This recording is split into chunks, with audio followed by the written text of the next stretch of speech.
CITU జిల్లా అధ్యక్షుడు ఏ వెంకటేశ్వరరావు. గత 22 రోజులుగా రాష్ట్ర వ్యాప్తంగా ఉన్న అంగన్వాడీ వర్కర్లు, హెల్పర్లు, మినీ వర్కర్లు ఎన్నికల ముందు జగన్మోహన్ రెడ్డి అధికారంలోకి వచ్చే ముందు ఇచ్చిన హామీలు అమలు చేయాలని పెద్ద ఎత్తున ఆందోళన చేస్తున్నారు. కానీ ప్రభుత్వం చాలా దుర్మార్గంగా మా ప్రభుత్వం వచ్చిన తర్వాత మేము అన్నీ చేసామని అబద్ధాలను ప్రచారం చేస్తుంది. ఇంతకంటే దుర్మార్గమైన విషయం ఇంకోటి లేదు. ఎందుకంటే రాష్ట్ర ప్రభుత్వం వచ్చిన తర్వాత పెంచింది కేవలం 1000 రూపాయలు మాత్రమే. కానీ రాష్ట్ర ప్రభుత్వం ఆ విధంగా కాకుండా వేలకు వేల రూపాయలు పెంచినట్టుగా ఈరోజు ప్రచారం చేస్తుంది. ఆఖరికి యూనిఫామ్ కోసం కేటాయించిన డబ్బులను కూడా ఈరోజు అంగన్వాడీ కేంద్రాలకు, అంగన్వాడీ టీచర్లకు ఇచ్చినట్టే ప్రచారం చేస్తుంది. కాబట్టి ఇది అత్యంత దుర్మార్గం. ఎవరైనా అనామకులు ఎవరైనా తప్పు మాట్లాడుతూ అనుకోవచ్చు. సాక్షాత్తు ఒక 50-60 మందిని సలహాదారుల్ని పెట్టుకున్న ప్రభుత్వమే ఈ విధంగా ఉద్యమం మీద తప్పుడు మాటలు మాట్లాడటం అనేది ఇంతకంటే దుర్మార్గం మరొకటి లేదు. రాష్ట్ర ప్రభుత్వం వెంటనే స్పందించాలి, అంగన్వాడీ సమస్యలు పరిష్కారం చేయాలి. లేకపోతే మన ఉద్యమం పెద్ద ఎత్తున ఉధృతం అవుతుంది. దానికి రాష్ట్ర ప్రభుత్వం బాధ్యత వహించాల్సి వస్తుందని మేము సిఐటిగా డిమాండ్ చేస్తాం. 22 రోజుల నుంచి నిరవధిక సమ్మె చేస్తున్నప్పటికీ సీఎం గుండె కరగపోవడాన్ని బట్టి మేము చాలా బాధపడుతున్నాము. మరి ఆయన పుట్టినరోజు నాడు గుడ్ న్యూస్ చెప్తాడేమో అనుకున్నాం, అది జరగలేదు.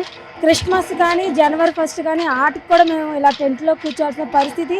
ఎంతో గొప్పగా చేసుకోవాల్సిన పండుగలప్పుడు కూడా ఇలా టెంట్లో కూర్చొని జరుపుకోవడం మాకు చాలా బాధాకరంగా ఉంది.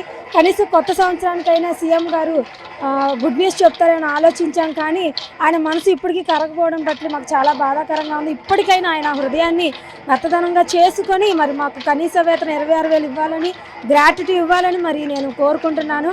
ఎంతోమంది మరి ఎన్నో విధాలుగా బాధపడతా మరి ఇక్కడ ఉన్నప్పటికీ సీఎంకి మరి జాలి కలగట్లేదు. మరి ఆయన హృదయం మరి ఎలా ఉందో మాకైతే అర్థం కావడం లేదు. ఇంత కష్టపడి ఆడవాళ్ళు, ఏపీ రాష్ట్రం మొత్తం ఆడవాళ్ళు 106,000 మంది బయట ఇలా కూర్చున్నప్పటికీ మరి ఆయన మాకు తెలియట్లేదు అన్న విషయాన్ని బట్టి ఎంతో చింతిస్తున్నాము. ఇకనైనా ఆయన మారు మనసు తెచ్చుకొని మాకు ఏదో ఒకటి చెయ్యాలని మేము కోరుతున్నా. లేకపోతే రాబోయే ఎన్నికల్లో మా ప్రతాపం ఏంటో చూపిస్తామని నేను తెలియపరుస్తున్నాను. జగన్ గారు పిచ్చుకు మీద బ్రహ్మాస్త్రం ప్రయోగించినట్టు ప్రయోగిస్తున్నారు. మేమైతే తగ్గేదే లేదు. ఇవాళకి 22వ రోజు, క్రిస్టమస్, న్యూ ఇయర్ కూడా ఇక్కడే జరుపుకునేలా చేసావు జగనన్న. నువ్వు మీ అమ్మతోటి, మీ అక్క చెల్లెళ్ళతోటి సంతోషంగా ఉన్నట్టు మేము మా కుటుంబాలతో సంతోషంగా లేము. దయచేసి ఇప్పుడైనా పెంచాలని కోరుకుంటున్నాం. ఈ రోజుకి 22 రోజులు అయింది. కానీ ఇంకా సీఎం గారికి తెలియలేదేమో అనుకుంటున్నాం. మేము కూడా మంత్రులు చెప్పలేదేమో అనుకుంటున్నాం. కానీ ఇంకా ఎన్ని రోజులైనా మేము కూర్చుంటాం. మా అన్నీ సాధించేదాకా ఈ టెంట్లో నుంచి కదిలే పని లేదు. 3వ తారీఖు కలెక్టరేట్ ముట్టడి. రేపు కనుక 3వ తారీఖు కల్లా మాకు పరిష్కారం చేయకపోతే ఇంకా ఉద్రేకంగా తీసుకెళ్తాం ఈ సమ్మెని. సీఎం క్యాంప్ ఆఫీస్ కూడా ముట్టడి చేస్తాం. మాలో ఉన్న పట్టు, మాలో ఉన్న కసి మేము ఇన్ని రోజులు పెంచుతారని నేను జనవరి 1కి ఎంతో ఎదురు చూసాం. అన్న పెంచుతాడని. కానీ అన్న పెంచే విధంగా లేడు.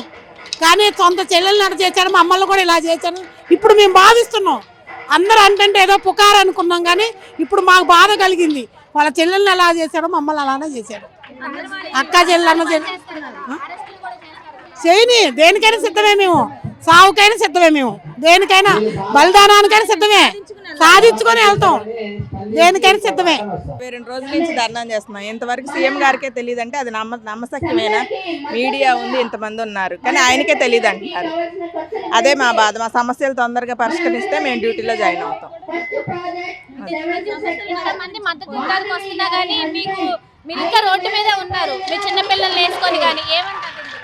ఏమంటామండి, మాకు అలాంటి సీఎం దొరికినందుకు మా దౌర్భాగ్యం అనుకోవాలి అంతే, అంతకుమించి ఏమీ లేదు. గత ప్రభుత్వమే అనుకుంటే ఈయన ఇంకా మా జగనన్న ఏదో చేసేస్తాడని మేము జగనన్నకు ఓట్లేసినందుకు మాకు బాగా చేశాడు జగనన్న. అది పిల్లలు ఇంటింటికి మేమే తిరిగామండి. బిఎల్ఓ డ్యూటీలో ఉండగా మేము ఓటు స్లిప్పులు పంచడానికి ఇంటింటికి మేమే తిరిగాము. తిరిగినప్పుడు మేము అందరికీ స్లిప్పులు ఇచ్చిన ప్రతి ఒక్కడికి, అమ్మ ఈ ఒక్కసారి జగనన్న చూడండి, ఒక్కసారి జగనన్న చూడండి, మా నోటితో మేమే చెప్పిన రోజులు ఉన్నాయండి.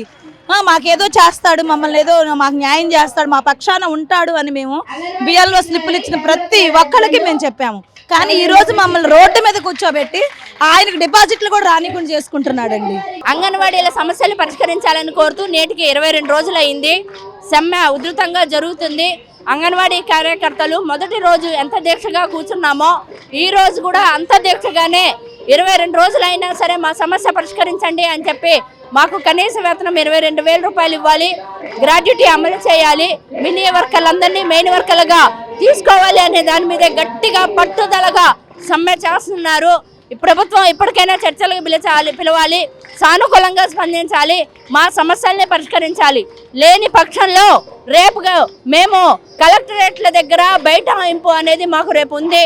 దాన్ని మేము చేయదలుచుకున్నాము, దాన్ని పెద్ద ఎత్తున చేస్తాము అని చెప్పేసి మేము మీడియా మిత్రుల ద్వారా తెలియజేస్తున్నాం. అయితే మేడం ఇప్పుడు టీడీపీ శ్రేణులు అందరూ మద్దతు ఇచ్చారు కదా, దీని గురించి మీరు ఏమంటారు? అంటే వాళ్ళు కొంచెం మేనిఫెస్టోలో మీ గురించి పెడతాము అన్నట్టు కూడా వాళ్ళు చెప్తున్నారు, దీని గురించి ఏమంటారు? అమ్మా, గత ప్రభుత్వం టీడీపీ ప్రభుత్వం ఉన్నప్పుడు కూడా మమ్మల్ని పిలిచేమి మా ఊళ్ళల్లో ఏం పెట్టలేదు. మేము అప్పుడు కూడా పెద్ద ఎత్తున పోరాటం చేసాం. పోరాటం చేస్తేనే మాకు కలెక్టర్ అదే camp office, CM camp office ముట్టడి చేసి, ఆ ముట్టడి సందర్భంగా అంగన్వాడీ కార్యకర్తలు 2-3 చనిపోయారు అని చెప్పి తెలిసిన తర్వాత అప్పుడు ముఖ్యమంత్రి గారు చంద్రబాబు నాయుడు గారు హైదరాబాద్లో ఉండి అప్పుడు అసెంబ్లీలో ఆయన ప్రకటించడం జరిగింది. ఏ ప్రభుత్వం వచ్చినా సరే అంగన్వాడీ కార్యకర్తలు రోడ్ల మీదకి రాకుండా, తన్నులు తినకుండా వాళ్ళ సమస్యలు ఎక్కడా పరిష్కారం అవ్వలేదు. వాళ్ళు వచ్చారు మద్దతు, వీళ్ళు వచ్చారు మద్దతు అన్నంత మాత్రాన వాళ్ళు ఏదో చేసేస్తారని మాత్రం మాకేమీ లేదు. మేము ఒకటే అడుగుతున్నాము, మీరు ఇప్పుడే ప్రకటన చేయండి, మా ప్రభుత్వం వస్తే 26,000 రూపాయల వేతనం మీకు ఇస్తాము అని చెప్పేసి మీరు ప్రకటన చేయండి, అప్పుడు మీరు మా దగ్గరికి రండి అని చెప్పేసి మేము కోరుతున్నాం. అంటే ఇన్నిసార్లు చర్చలు జరుపుతున్నారు కానీ ఏం విఫలమైపోతున్నాయి, ఒక్క చర్చను సఫలంగా జరిగినట్టు కూడా ఎక్కడ కనిపించట్లేదు. అటు 3-5 కోట్ల మంది ఆంధ్రులు కూడా రోడ్డు మీదకి వచ్చే పరిస్థితి వచ్చేస్తుంది కూడా చూస్తుంటే, మరి ఏమంటారు దీని గురించి? అంటే అంగన్వాడీ కార్యకర్తలు ప్రజలకు చేసే సేవలని ప్రజలు ఈ రోజు గుర్తించి మేము 106,000 మంది ఉంటే మా వెనక లబ్ధిదారులు 36 లక్షల మంది ఉన్నారు. 36 లక్షల మంది ఉన్నారు మా వెనక లబ్ధిదారులు. కాబట్టి మేము ఈ రోజు ఏం చెప్తున్నామంటే వెంటనే మా సమస్యను పరిష్కరించండి అని చెప్పి కోరుతున్నాం. మేము 22 రోజులుగా సమ్మె చేస్తున్నా కానీ జగన్మోహన్ రెడ్డి గారు అలా కూర్చోవడం మాకేమి నచ్చలేదండి. పండగ రోజు కూడా క్రిస్మస్ రోజు కూడా మేము టెంట్లోనే కూర్చున్నాము. ఆయన అక్కడ సెమీ క్రిస్మస్లు చేసుకున్నారు, పుట్టినరోజులు చేసుకున్నారు. అయినా కానీ మాకు బాధ లేదండి. కానీ మా సమస్యలు పరిష్కరించాలని మేము ఎంత ఇదిగా పోరాడుతుంటే ఆయన కొంచెం కూడా లేదు. న్యూ ఇయర్ వచ్చిందండి, న్యూ ఇయర్ అన్నా పోనీ కానుకగా ఏమన్నా న్యూ ఇయర్ అన్నా ఇదిగోమ్మా మీకు ఇలా చేస్తాము, ఇంత జీతం పెంచుతామని చెప్తున్నారంటే అది కూడా లేదండి. మా బాధలు కనీసం పట్టించుకోవట్లేదు, సంక్షేమ పథకాలు వర్తించజేయట్లేదు. మరి ఎందుకు మమ్మల్ని ఈ విధంగా చేస్తున్నారు మాకు అర్థం కావట్లేదు. మరి మా కోరికలు తీర్చరా, ఏం చేయాలనుకుంటున్నారు? మా జగన్మోహన్ రెడ్డి గారు దిగొచ్చి మాకు చెప్పాలని మేము అనుకుంటున్నామండి. మా సమస్యలు చాలా నిరాశగా ఉన్నాను. కొత్త సంవత్సరంలో కూడా చాలా బాధతో అక్కజిల్లీలు అన్నారు. అక్కజిల్లికి అన్నగా తమ్ముడిగా ఇదేనా మీరు ఇచ్చే హామీలు, ఇదేనా మా గోడు వినేది? ఎంత రోదనగా మేము అర్థిస్తున్నామో, మా బాధ మా ఆక్రందన మీకు తెలియట్లేదని అడుగుతున్నానండి. సీఎం గారికి నమస్కారం అండి. మాకేంటంటే మాకు అంగన్వాడీ టీచర్లో 22 రోజులు ఇంటి పోరాడుతున్నాం కానీ మాకు జీతం ఇవ్వట్లేదు. మా మీద కొంచెం కనికరం కలిగించి మాకు జీతాలు ఇస్తారని నమ్ముతున్నామండి. జగన్ గారు మీరు ఎలాగైనా మా బాధలు అర్థం చేసుకొని మాకు జీతాలు తప్పనిసరిగా ఈ రోజైనా మాకు ఇస్తారని నమ్ముచున్నామండి. ఈరోజు సమ్మె 22వ రోజుకు చేరుకుందండి. అయినా కానీ ముఖ్యమంత్రి గారికి చీమ కొట్టినట్టుగా లేదు, ఉక్కుపాదం మా మీద మోపుతున్నారు. ఇప్పటికైనా సరే ముఖ్యమంత్రి గారు ఇన్వాల్వ్ అయ్యి మా నాయకుల్ని పిలిచి చర్చలు జరిపించాల్సిందిగా కోరుతున్నాము. చర్చలు సఫలం అవ్వకపోతే మాత్రం మా పోరాటం అనేది చాలా ఉధృతంగా మారుతుంది. రేపటి నుంచి ఇంకా మా పోరాటాన్ని ఎవరు ఆపలేరు, ఎంతమంది పోలీసులు వచ్చినా మా పోరాటాన్ని ఆపలేరు. ఇక చాలా తీవ్రంగా పోరాడటానికి మేము నిర్ణయించుకున్నాము. మా కనీస వేతనం, మా గ్రాడ్యుటీ వచ్చే వరకు మా పోరాటం మాత్రం ఆగే ప్రసక్తే లేదు. అదే జగన్మోహన్ గారికి తెలియజేస్తున్నాం. మేము గత 22 రోజులుగా మా ధర్నా అనేది కొనసాగుతుంది. కానీ జగన్ గారికి అనేది ఆయనకి కొంచెం కూడా మార్పు అనేది లేదు. ఆయన టీవీ చూడట్లేదు, వార్తలు చూడట్లేదు అంటే ఎందుకు చూడట్లేదండి? ఎందుకు చూడరు? యూట్యూబ్లో అంతమంది అంతా పెడుతున్నారు, ఏమి చూడకుండా ఎలా ఉంటారు జగన్ గారు? ఇది మేము కోరుకుంటున్నాం. ఎందుకు చూడకుండా ఉంటారు? సీఎం గారు మమ్మల్ని చాలా ఇదిగా చేస్తున్నారు. మీరు మాత్రం మాకు కనీస వేతనం 26,000 కాకపోయినా కొంచెమన్నా మీరు ఇంత పెంచుతామని కనీసం ఆయన ముందుకు అనేది రాలేకపోతున్నారు. ఆయన కొంచెం మమ్మల్ని దయచేసి మా అంగన్వాడీ కార్యకర్తలను భర్త లేని వాళ్ళం చాలా మంది ఉన్నాం, ఇందులో పేదల అందరూ ఎంతో మంది ఉన్నాము. ఉన్నాము. ఆయన కొంచెం మమ్మల్ని సహకరించవలసిందిగా మేము ఆ జగన్ గారిని కోరుచున్నామండి. సీఎం గారు అస్తమాను చెప్తారు మేము పేదల పక్షాన ఉన్నాము అని అంటూ ఉంటారు అస్తమాను.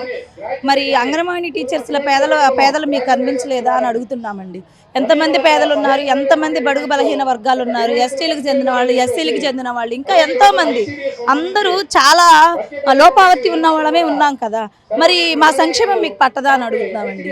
ఇంక ఎన్ని సంవత్సరాలు నుంచి మేము ఇలా చేస్తూనే ఉండాలి. అంగన్వాడీలు ఎంతోమంది మాలో 25 ఏళ్ళు 30 ఏళ్ళు 40 ఏళ్ళ నుంచి చేస్తున్న వాళ్ళు కూడా ఉన్నారు. వారికి రిటైర్మెంట్ అయిపోయిన తర్వాత వాళ్ళకి బెనిఫిట్స్ ఏముంటుంది? 60 ఏళ్ళు మీకు కష్టపడి పనిచేసి మేము బయటకు వెళ్తే మేము మా బ్రతుకు తెరువు ఎలా, మేము ఏ విధంగా జీవించాలి? ఒకసారి మీరు ఆలోచించండి. మేము ఏం అడుగుతున్నాం? కనీస వేతనం అడుగుతున్నాం. కనీస వేతనం మీరు ఎందుకు అమలు చేయరు? సుప్రీంకోర్టు ప్రకారం మీరు గ్రాట్యుటీ మాకు ఎందుకు ఇవ్వరు అని అడుగుతున్నాము. ఒకసారి మీరు ఆలోచించండి. మేము రోజు 22 రోజుల నుంచి ఇక్కడే రోడ్ల మీదే ఉన్నాము. న్యూ ఇయర్ అందరూ పిల్లలతోనూ భర్తలతోనూ కుటుంబ సభ్యులతోనూ హ్యాపీగా జరుపుకున్నారు. కానీ మాకేంటి దుస్థితి? మేము రోడ్డు మీదే జరుపుకోవాల్సిన పరిస్థితి మాకు ఎందుకు కల్పించారు మీరు? మేము ఒక్కళ్ళం కాదు కదా, ఎంతో మంది ధర్నాలు చేస్తూ ఉన్నారు. వాళ్ళందరికీ మీరు ఎందుకు కల్పిస్తున్నారు? మీ ప్రభుత్వం ఎంత బాగుందా? మీ ప్రభుత్వ పరిపాలన ఒక్కసారి మీరు జ్ఞాపకం చేసుకొని ఒకసారి మా అంగన్వాడీల మీద దృష్టి ఉంచాలని మేము కోరుకుంటున్నాం. జగన్ గారి తప్ప మిగతా ప్రజలందరికీ మా మీద కనికరం ఉందండి. వేరే వాళ్ళంతా మమ్మల్ని ఆదరిస్తున్నారు, మమ్మల్ని దగ్గరికి తీస్తున్నారు. అమ్మ మీరు చాలా బాధపడుతున్నారు, మీ కోరికలు తప్పకుండా మీ డిమాండ్స్ నెరవేర్చాల్సిన సమయం వచ్చింది, జగన్ గారు కంపల్సరిగా మీకోసం దిగొస్తారన్నారు. కానీ మీరు రావట్లేదండి. మిగతా ప్రజలందరూ ప్రతి ఒక్కళ్ళు, ప్రతి వర్కరు, ఎవరు అడిగినా కానీ మాకు మద్దతుగా చాలా మంది నిలబడుతున్నారండి. మీరు మాత్రం మీ మనసు కరగట్లేదా? మీరు ఎందుకు అంత రాతిగుండిగా ఉన్నారో మాకు అర్థం కావట్లేదు. కనీసం చెల్లెలు చూస్తే ఆ ప్రతి అన్నయ్య జాలి పడతారండి. మరి మీ అన్నయ్యగా మీరు కనికరించట్లేదా? ఆ మాట ఎందుకన్నారు? అన్నయ్య అక్క చెల్లెలని ఎందుకన్నారండి? మీరు ఎందుకన్నారు మమ్మల్ని మేము అడుగుతున్నాం.